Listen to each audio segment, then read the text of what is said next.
Hi hello friends. నేను ఇవాళ మీకు ఎకానమీ సబ్జెక్ట్ టీచ్ చేయబోతున్నాను.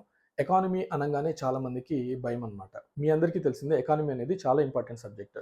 And it also plays a significant role in every competitive examinations. ఉదాహరణకు చెప్పాలంటే సివిల్ సర్వీసెస్, స్టేట్ సర్వీసెస్ మన ఏపీ గాని, తెలంగాణ సర్వీసెస్‌లో కూడా ఈ ఎకానమీ అనేది ప్రధాన పాత్ర పోషిస్తుంది. అందుకనే చాలామంది కూడా ఏందంటే ఎకానమీ అంటే భయపడతారు. అది తప్పేం కాదు ఫ్రెండ్స్. ఎందుకంటే చాలామంది కాంపిటీటివ్ ఎగ్జామ్స్ రాసేవాళ్ళు స్టూడెంట్స్ ఎవరైతే ఉన్నారో వాళ్ళందరికీ బ్యాక్‌గ్రౌండ్స్ డిఫరెంట్‌గా ఉంటాయి. ఉదాహరణకి ఇంజినీరింగ్ బ్యాక్‌గ్రౌండు, లేదంటే డిగ్రీ బ్యాక్‌గ్రౌండ్ ఉన్న వాళ్ళు గూడా అందరూ బీఎస్సీ గాని, బీఏ గాని ఇలా చేస్తుంటారు. ఎకనామిక్స్ చేసిన వాళ్ళకు ఇది ఈజీ సబ్జెక్ట్ అనమాట. కాకపోతే వాళ్ళు ఎంతమంది రాస్తుంటారు? చాలా హ్యాండ్‌ఫుల్ ఆఫ్ ది పీపుల్ రాస్తుంటారు. వాళ్ళందరికీ ఇది ఈజీ అయినా గూడా మెజారిటీ ఆఫ్ ది పీపుల్‌కి ఎకానమీ అనేది చాలా టఫ్ సబ్జెక్ట్ అనమాట. అందరూ గూడా కోచింగ్ సెంటర్స్‌ని ఆశ్రయిస్తే కోచింగ్ సెంటర్స్‌లో వాళ్ళందరూ గూడా సబ్జెక్ట్ ఇది చాలా టఫ్. దీంట్లో డెఫినిషన్స్ ఎక్కువుంటాయి, కాన్సెప్ట్స్ ఎక్కువుంటాయి అని అందరూ మనల్ని భయపెడుతుంటారు. అది గూడా ఒక ఫియర్ ఫ్యాక్టర్‌కి కారణం అనమాట. సో, నేను ఈ ఎకానమీ ఎందుకు చెప్పడానికి ముందుకొచ్చాను? మనకి చాట్‌జీపీటీ ఉంది. ఇది చాట్‌జీపీటీ జమానా. మనకు క్లాడ్ ఏఐ గాని, చాట్‌జీపీటీ గాని ఇట్లా చాలా వరకు గూగుల్ గాని, యూట్యూబ్ గాని చాలా వరకు మనకిక్కడ సబ్జెక్ట్ అనేది తెలుసుకోవడానికి ఆస్కారం ఎక్కువుంది. మరెందుకు నా లెక్చరే మీరెందుకు వినాలి? అంటే నేనిక్కడ ఇంటరాక్టివ్‌గా చెప్పాలనుకున్నాను. ఎకానమీ అంటే భయం పోగొట్టాలనుకున్నాను ముందుగా. అందరూ గూడా మీరు ఏ యూట్యూబ్ ఛానల్ అయినా చూసుకోండి, ఏ కోచింగ్ సెంటర్‌కైనా వెళ్ళండి. మీకు ఫస్ట్ సిలబస్ గురించి మాట్లాడతారు. అది ఎంత వెయిటేజ్ ఉందో మాట్లాడతారు. అలా మనకి స్టార్టింగ్ భయం అనేది నేర్పిస్తారు. ఎందుకు ఎకానమీ అంటే మనం భయపడాలి? ఫస్ట్ ఆ భయాన్ని మనం తీసేద్దాం. ఫస్ట్ ఫియర్ ఫ్యాక్టర్ ఏంటంటే బేసిక్స్ అన్నమాట.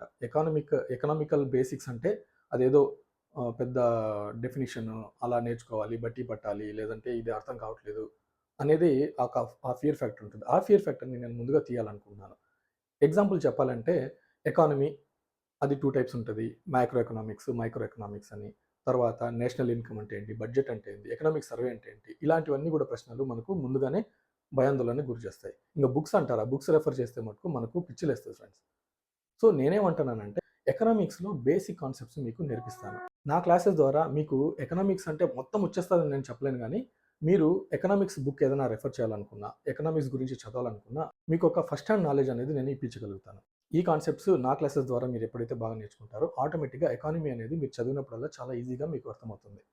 నేను అది చేయాలనుకుంటున్నాను. అట్ ది సేమ్ టైమ్ మీకు ఇంటరాక్టివ్‌గా ఉండడం కోసం నేను కొన్ని ఎంసీక్యూస్ గాని, లేదా కొన్ని క్వెషన్స్ గాని నేను అడగడం జరుగుతుంది. మీరందరూ గూడా ఈ ఎండ్ ఆఫ్ ది వీడియో సెషన్స్‌లో మీరు క్వెషన్స్ నేను అడుగుతాను. లేదా కామెంట్ సెక్షన్‌లో ఆన్సర్ చేయడానికి ప్రయత్నించండి. ఇక ఎకానమీ విషయానికొస్తే ఇది చాలా వాస్ట్ సబ్జెక్ట్ ఫ్రెండ్స్. ఇంకొకటి ఈ ఎవ్రీ కాంపిటీటివ్ ఎగ్జామ్‌లో గూడా దీనికి ఒక రోల్ అంటూ ఉంటుంది. సివిల్ సర్వీసెస్ తీసుకోండి, ఎకనామిక్ డెవలప్‌మెంట్ అని, పాలిసీస్ అని, నేషనల్ ఇన్‌కమ్ అని ఇలాంటివి చాలా చాలా సిలబస్‌లో ఉన్నాయి. అట్ ది సేమ్ టైమ్ మనం స్టేట్ సర్వీసెస్ గురించి తీసుకుంటే ఫర్ ఎగ్జాంపుల్ గ్రూప్ 2 తీసుకుందాం. గ్రూప్ 2లో మీకేంటి పేపర్ 1, పేపర్ 2 అని ఉంటుంది. పేపర్ 1 వచ్చేసి 150 మార్క్స్‌కి, పేపర్ 2 వచ్చేసి 150 మార్క్స్‌కి ఉంటది. టోటల్ ఆఫ్ 300 మార్క్స్‌కి గ్రూప్ 2 మెయిన్స్ అనేది జరుగుతుంది. పేపర్ 1లో ఏముంటది ఫ్రెండ్స్? చరిత్ర, తర్వాత పాలిటీ ఉంటది. అండ్ పేపర్ 2 వచ్చేసరికి మనం చెప్పుకోబోయే ఎకానమీ ఉంటది. అండ్ సైన్స్ అండ్ టెక్నాలజీ ఉంటది. పేపర్ 2లో తీసుకుంటే ఎకానమీ 75 మార్క్స్‌కి, సైన్స్ అండ్ టెక్నాలజీ 75 మార్క్స్‌కి ఉంటుంది. Indian economy, AP economy. Groups అంటే స్టేట్ సర్వీసెస్ కాబట్టి ఏపీ ఎకానమీని మనం ఫోకస్ చేసుకొని చదవాల్సొస్తుంది.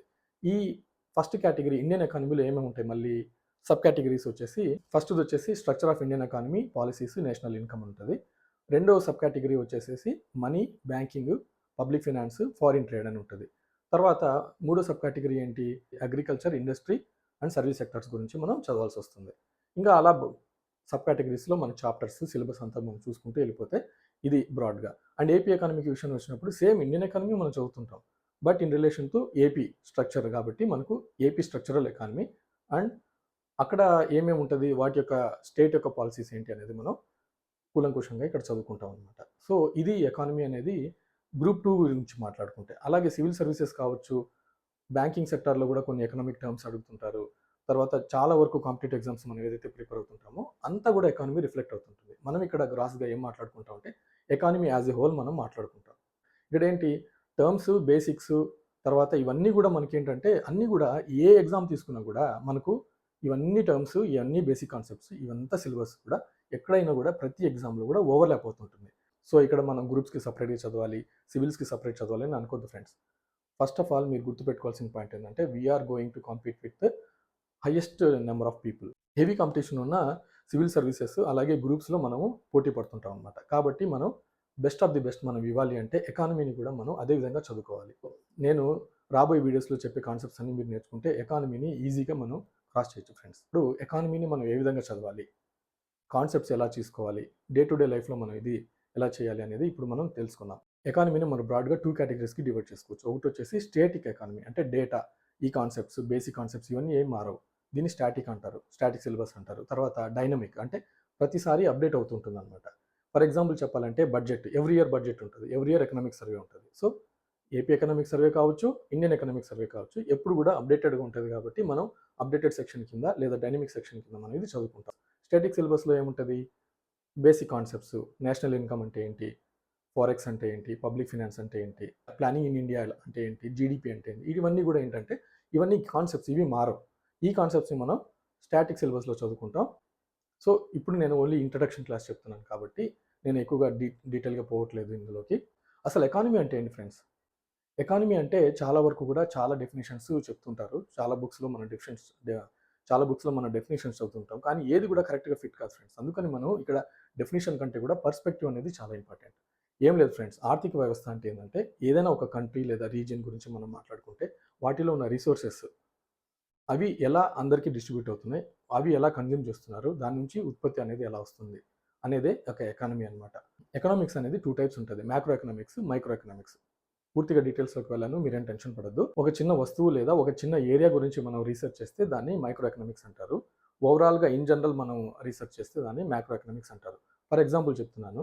మన ఏపీలో టొమాటో ప్రొడక్షన్ గురించి మాట్లాడుకున్నాం అనుకోండి, లేదా రీసెర్చ్ చేసామనుకోండి. అది మైక్రో ఎకనామిక్సా? మాక్రో ఎకనామిక్సా ఫ్రెండ్స్? రైట్. Micro economics. ఏంటంటే టొమాటో అనేది ఒక ప్రొడక్ట్ మాత్రమే. అది కూడా ఏపీకి సంబంధించి చేస్తున్నాం కాబట్టి రీసెర్చ్ అది మైక్రో ఎకనామిక్స్ కింద వస్తది. అలా కాకుండా ప్రపంచవ్యాప్తంగా స్టీల్ ప్రొడక్షన్ అనేది ఎలా ఎఫెక్ట్ అవుతుందని మనం రీసెర్చ్ చేసామనుకోండి, అది మాక్రో ఎకనామిక్స్ అవుతుందన్నమాట. సో, చూసారు కదా! చాలా సింపుల్‌గా ఈ టర్మ్స్‌ని అన్నిటిని కూడా నేను డీకోడ్ చేసి మీకు కాన్సెప్ట్స్ అన్నీ కూడా నేర్పిస్తానని మీకు హామీ ఇస్తున్నాను. ఒక ప్రశ్న మీకు వేస్తున్నాను. రెపో రేట్ అంటే ఏంటి? ఇది ఏ కేటగిరీలో వస్తుంది? బ్యాంకింగ్ సెక్టార్‌లో రెపో రేట్ గురించి మనం మాట్లాడుకుంటున్నాం. ఇలాంటి కాన్సెప్ట్స్ అన్నీ కూడా మనం రాబోయే వీడియోస్‌లో నేర్చుకుందాం ఫ్రెండ్స్. నేను చెప్పే కంటెంట్ మీకు గనుక వాల్యూ ఇస్తుందనిపిస్తే kindly do like, share and subscribe to my channel.